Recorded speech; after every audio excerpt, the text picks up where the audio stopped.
Hello, everyone. Today we're going to be talking about doing some creative coding using p5.js. So we're going to talk about what creative coding is, going to have a short discussion before doing anything. We're going to talk about what functions are.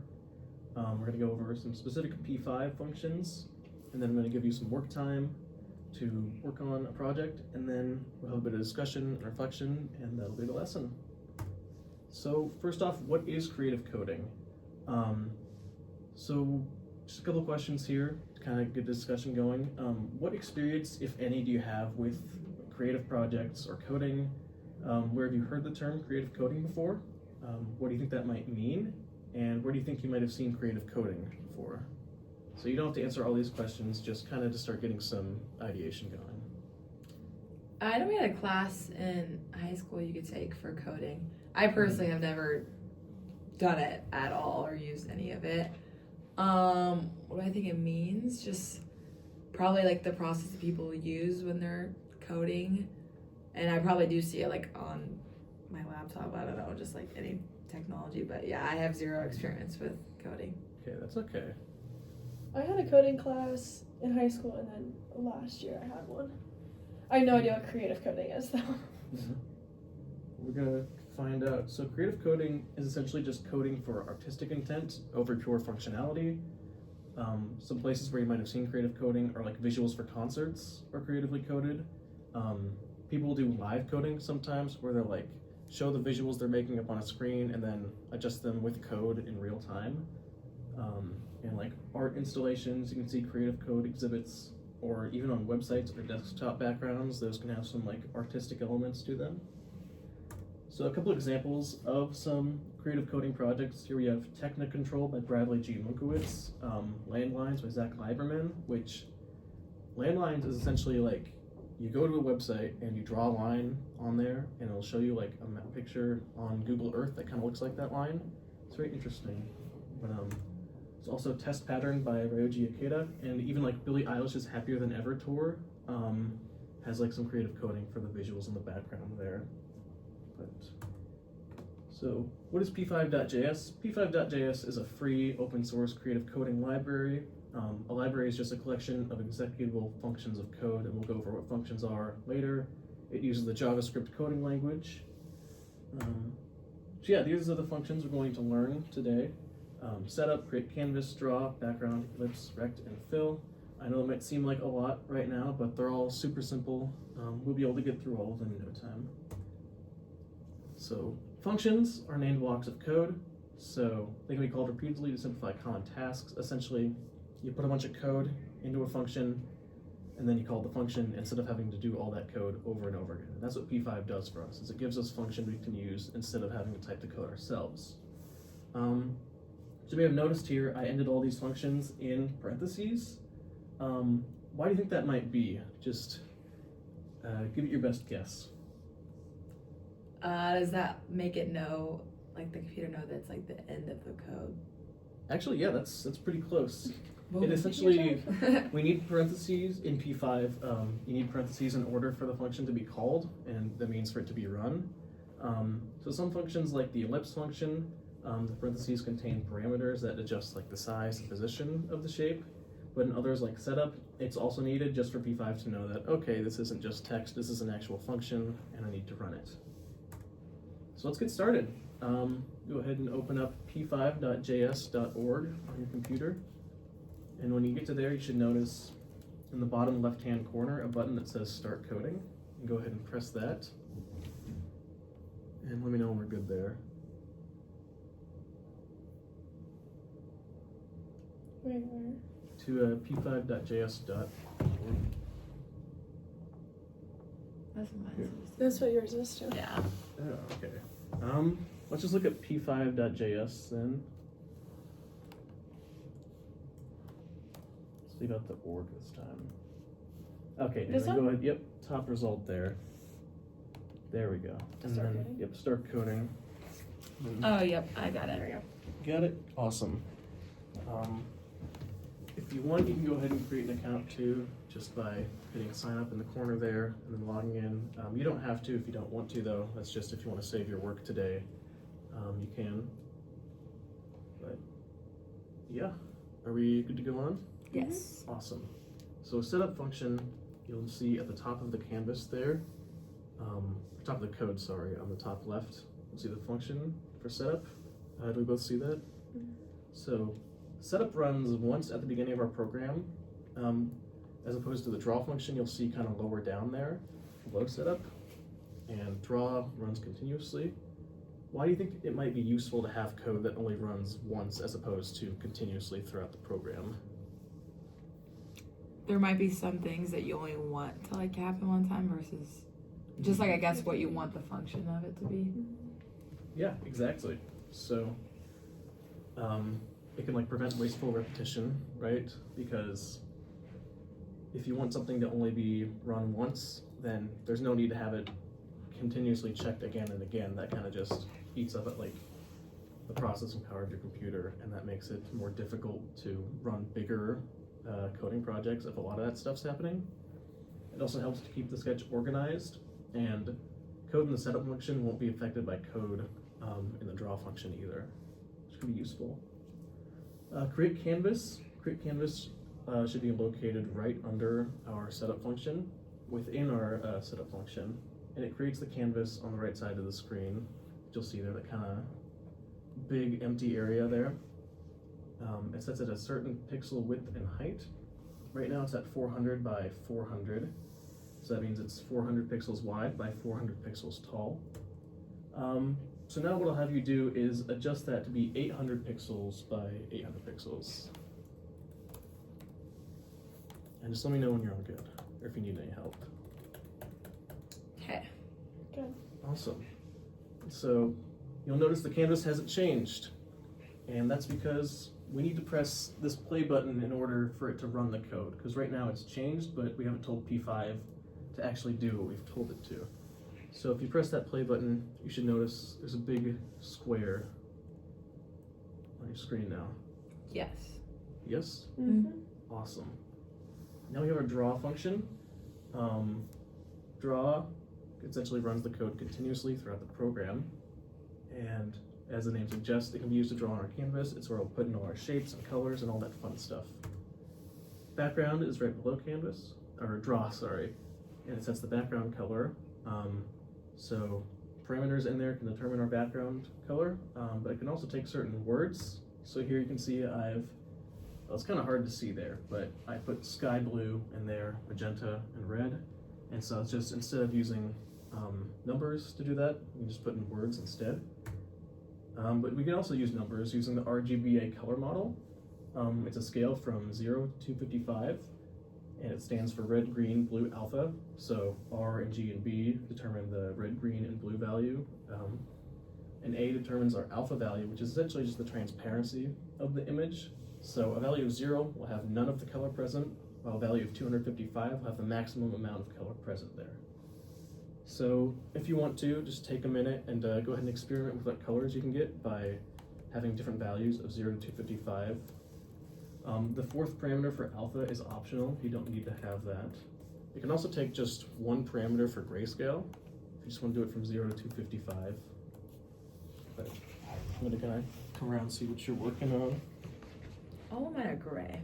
I gotta do 90. Andy, what you need to do is put a comma there, and Before then the 90? yes. Oh. Okay. Okay. Sorry, after the 90. And then you can add in another value, and then comma again, and then another value. Oh, okay. And look at that. Oh. Got a, like, beautiful kind of burgundy going. Yeah, exactly. 90.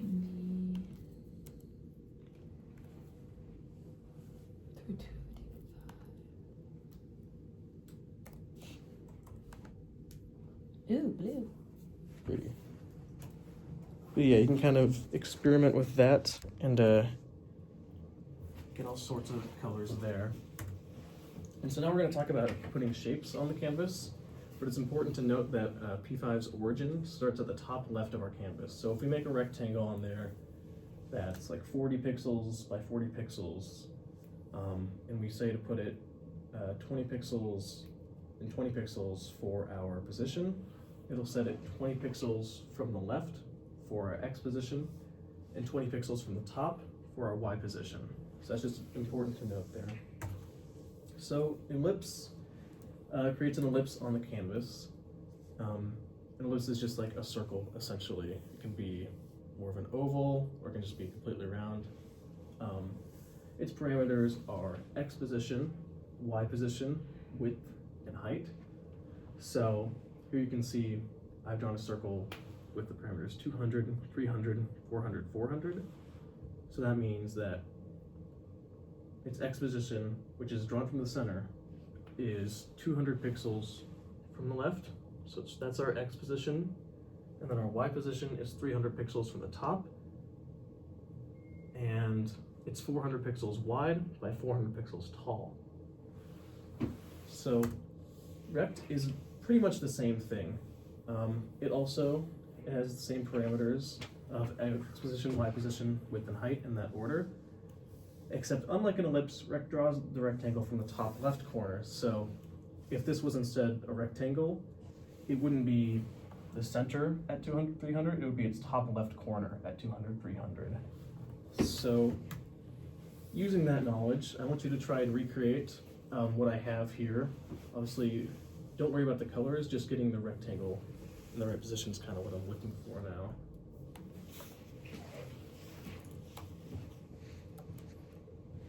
Wait, so how long will it be? Like that? It'll be 400 by 400. Which are the last two numbers? Yes. Oh, I have to guess. Let me go back.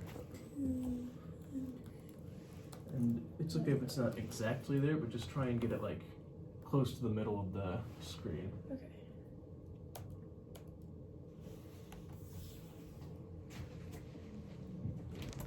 Oh, do I have to put a semicolon after? Remember, you have to press the play button to get it Oh. to run. Yep, awesome. Boom. Boom. Coding queen. Oh wait, I did not do this in the correct place. Remember, it has to be in the draw function for it to draw it on the canvas.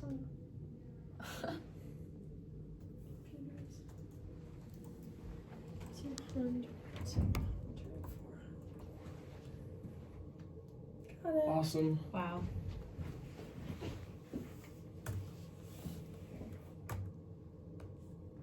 All right, fill. I think this is the last function we're going over, but fill fills a shape with a certain color. So like background, it uses RGBA for the parameters for red, green, blue, and alpha values. And it can also take words for the color instead. But if we keep making our code like this, where we put our shape and then our color, it could pose some problems for us. What do you think those problems might be? Think about how P5 reads code from the top to the bottom, and how draw kind of goes back around continuously. What might go wrong with the RG, with what code?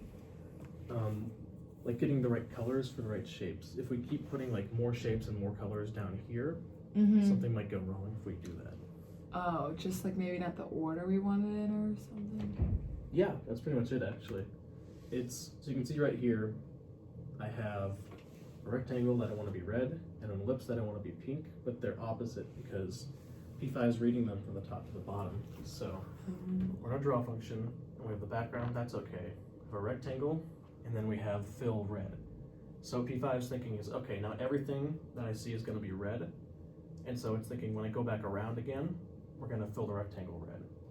But then we have the ellipse, and then we have fill pink, and so P5 sees fill red, it adds that to the ellipse, it sees fill pink and goes, okay, when I go back around, then I'll add that to everything. But what happens is red just goes to the ellipse and pink just goes up to the rectangle. And so that can be kind of confusing if we keep doing that over and over again. So it's helpful to instead put your fill function in front of any shapes that you want to be that specific color. So that's just important to know for the future. Yeah, so we're gonna take probably the next 4 minutes or so and do just some kind of coding on our own. We have these 4 functions we can work with, and yeah, I'm just gonna go around and help you if you need any help. Okay. It can be anything you want. It can be abstract or what's going on? No, I don't know. Oh, it's back there. There we go.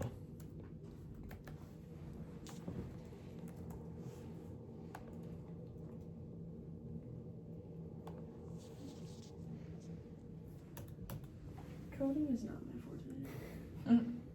Yeah, me neither. Yeah, that's okay. Just kind of mix something on there. It doesn't have to be the most perfect eye-catching thing, you know.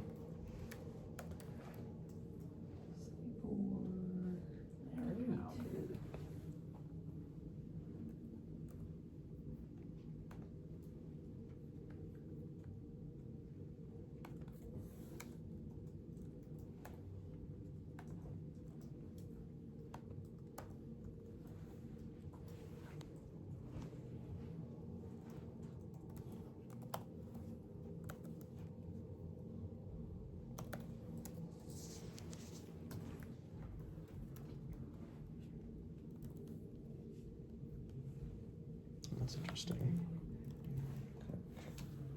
Oh, why are you like this? I'm just making random things. They're all blue though. Remember, if you want them to be a different color, use the fill function. Oh. Oh. Yeah. 190. Oh my gosh, if I had to take this in high school, I don't know if I would be good at it.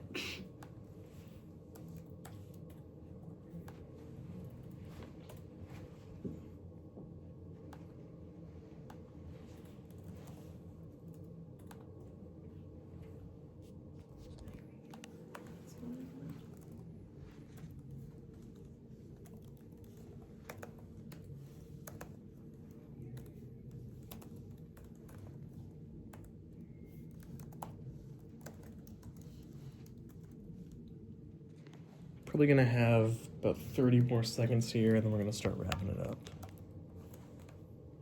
So just make your final touches.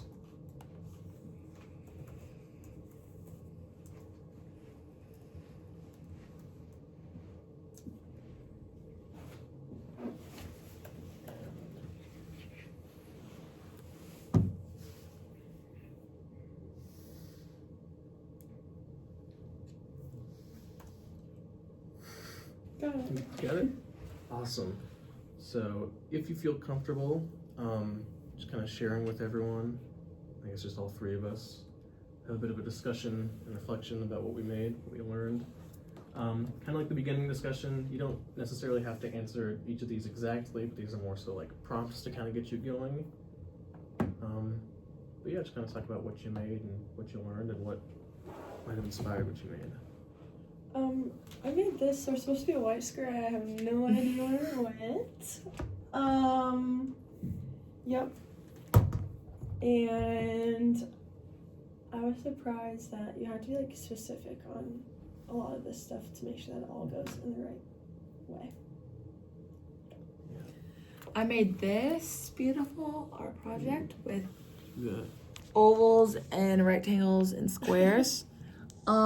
What surprised me was like none of this is necessary. I mean, it was pretty easy, but like when I think of code, I think of when it's like the whole page with like a bunch of like things. It's like I don't understand it at all. But this like makes sense, and I feel like you laid it out well, like what each number represents on it. So I guess if this wasn't as hard as I thought it would be to like create things, and did the constraints help? I feel like there's a lot of creativity involved because, like you said, there's 4 numbers and they all go to different things, or even the color one and the transparency and all that. So there was just a lot more creativity to it than I like would think you're able to do like on a website like this. It's just like a free thing. Yeah, there's a lot more stuff you can do with this, but obviously we didn't have time to get into that.